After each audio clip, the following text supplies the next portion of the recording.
So, same sex attraction and those who identify with the LGBTQ, something that's very prevalent today. So, how do we respond to them with empathy and love while holding on to biblical truth? Right. So, empathy, I do not know. Unless we have gone through what they are going through, we can't be empathetic, because empathy is experientially going through something and then, you know, being compassionate about it. But we definitely can be compassionate about it.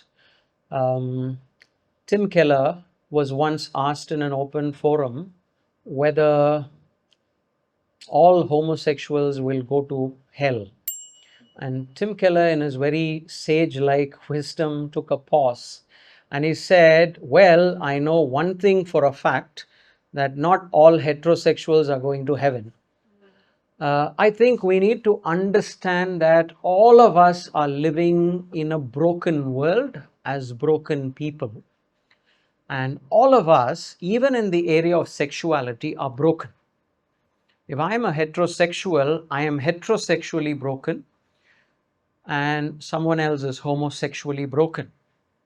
Now, I'm not saying that same sex attraction is somehow similar to heterosexual attraction. I'm not saying that at all. They definitely are stretching it far too beyond God's mandate. And so there is a very clear amount of caution that we need to exercise when we are speaking about that. But what we need to know is that all of us are sexually broken, right? So just because I am a heterosexual, it doesn't mean that I am unbroken or unredeemed. A heterosexual person can have issues of fornication and adultery at a physical level or even at a mental level, like Jesus said. Now, Jesus is maximizing the definition of sexual purity when he is saying, even if you're thinking about something lustfully in your head, it is as bad as doing the act itself. So we are not going scot free when we are discussing same sex attraction. That's what I want to start from. There is a sense of they are escalating it to a height that is worrisome, yes. But again, we need to know that we are sexually broken too. So that's number one. Second thing that we need to know is that this LGBTQIA, and there's a long string of acronyms, is something that should not be understood simplistically. It's very complex. Okay. There are at least three categories that we need to understand about this. The first one, obviously, is same sex attraction, L, G, and B. We all know the expansions.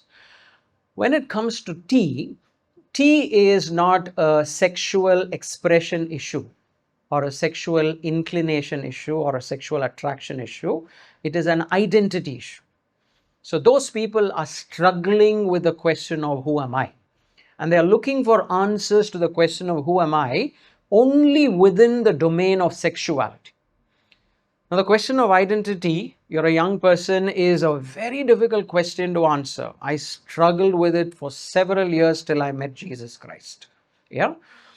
Who am I could be answered in what your degrees are, could be answered in what your surname is, could be answered in your social status, in your ethnicity, in your language, or whatever. But who am I is not just that.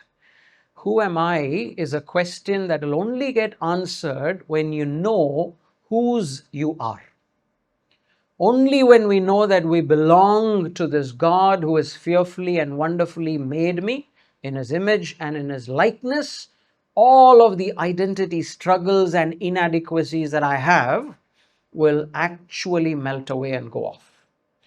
Now, the people in the same sex attraction spectrum, transgender spectrum, and then later on intersex, which is a genetic anomaly, are all fighting very different battles. Yeah. So, first of all, we need to understand all of us are sexually broken. Second, we need to understand that this issue is very, very complex. And we need to, first of all, bridge the knowledge gap that we have. and not club them as one lot and try to look at them as one big bunch. No, they are very nuanced and very different. And then after we bridge the knowledge gap, we have to understand why they behave the way they behave. There are psychological reasons and sociological reasons and spiritual reasons, yeah, and sometimes biological reasons for why they are behaving the way they are behaving. And then we come to the wisdom level as to how to engage and interact with them. So there's so much of ground that we need to cover before we speak and reach out to them. And we need to do that with grace without compromising truth.